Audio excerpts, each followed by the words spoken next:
Bonjour. Today we are going to be making filet mignon. We're going to start with prep. Make sure I have a knife. Keep it extra sharp.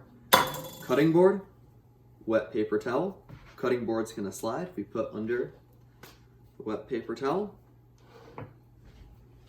Ever so gracefully. No more slide.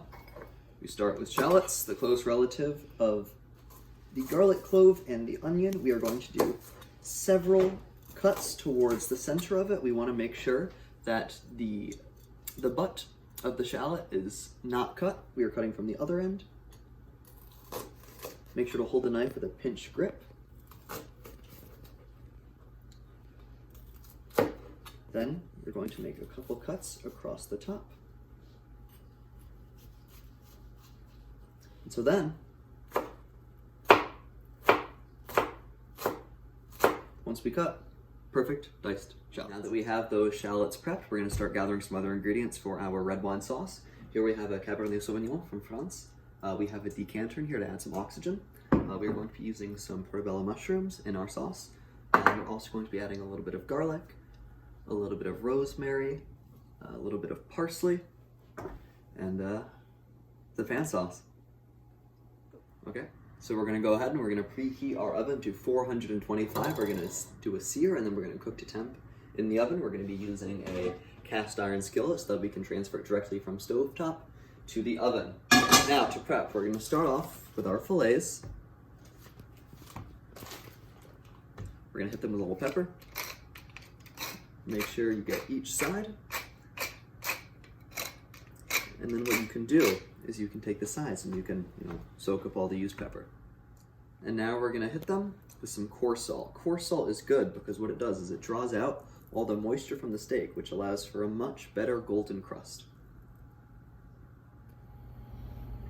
No. All right, so we're gonna start our skillet on some high heat. We're gonna use a gas oven or a gas stove, that's my preference. We're gonna take roughly tablespoon, 2 tablespoons of butter, and we're gonna coat that cast iron evenly, and we want this to get ripping hot. We want it to be smoking. All right, so we're gonna do a quick sear for 2 minutes on each side. When you lay them into the pan for a longer strip, it's a good idea to lay them away from you so that the butter does not splash up and burn you. All right, so it's been 2 minutes on this side. What's very important is that you do not touch the steaks while they're searing. That's gonna ruin the crust. So let's give that a flip. Look at that, perfect. That golden color, and that middle is gonna cook through beautifully in the oven. Soaking up all that butter.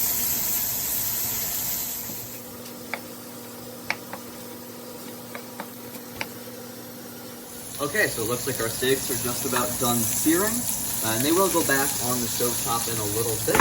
So we are going to put this right into the oven. Make sure you use the handle. This is ripping hot.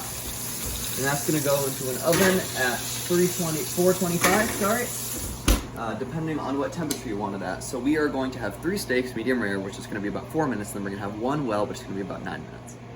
Okay, it's been 4 minutes, so we're going to open up. All of those are looking great. Okay. Look at that color. So we're going to rest.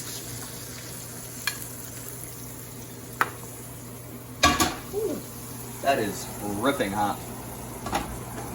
So we're going to keep 1 in there.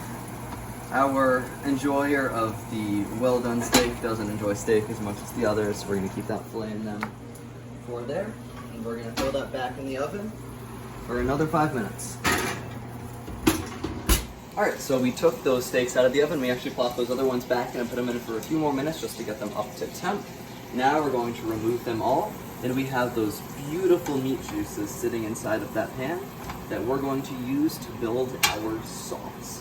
So we're gonna turn that burner back on. We're gonna bring it to a medium-low heat. Remember, that is searing hot, so if you're gonna readjust, make sure you have something protecting your hand.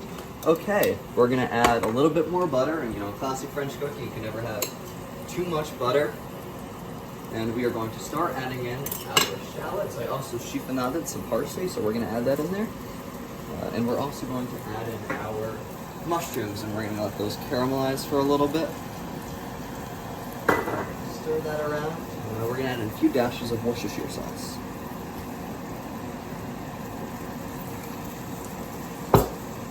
All right, so we're gonna add in about a spoonful of brown sugar, just to add a little touch of sweetness to that. And now we are going to pour in our red wine. This is, of course, the base of our sauce. Give that a little mix up, and we're just gonna let that reduce. All right, so I've salted it, I've added in a little bit of thyme, and now I'm gonna add in some heavy cream, just to thicken it up. That's about good. We're gonna have a little mix, and we're just gonna let that wine keep reducing. You see that beautiful, rich, creamy color. Perfect. All right, so our sauce is just about reduced, so we're gonna add it into a cup. Perfect. All right, now we're gonna throw that right back on there. We are going to add in some more butter, you guessed it, and we're going to baste our steaks. Uh-oh, a little butter fell down there, not a big problem. Pull it out later. A little more butter. Okay, now we're gonna head over here. We're gonna take our fillets and we're gonna plop those right back in there. We're making sure that our heat is on low. We want our butter to melt but not burn. We want to see a nice foam with that butter, so you know what, we're gonna add even more. We are going to go back over to our cutting board. You see all those juices? Those can all go back in there. We're gonna go back over our board. We're gonna take 2 cloves of garlic, and instead of cutting them, we're just gonna lay them there. We're gonna take the flat part of our knife, and we're just gonna, so you see that crushes up, and we get all that flavor there without all the extra work. We're gonna throw those in. We're gonna take a few sprigs of freshly cut rosemary, thyme would be good too, and lay those in there. We're gonna add in even more butter. Let that melt. And then we're gonna spoon it over once that butter's all melted. All right, so we have our butter melted, and we added in back some of our sauce from earlier, and we're just gonna spoon this right over the garlic, right over the rosemary, onto our steaks, and not only is this gonna infuse it with beautiful flavor and help to reheat it, it's also gonna continue our sear on that top. All right, so our steaks are done basting. We're gonna cut that heat, and we are going to transfer our steaks onto our cutting board. We're gonna let those rest for just a few minutes. But look at that color, look at that sauce. Wow. Okay, and what we're even gonna do is we're gonna take our sauce from earlier, and we are going to pour that back in there. That's just pure flavor. All right, let's cut into this.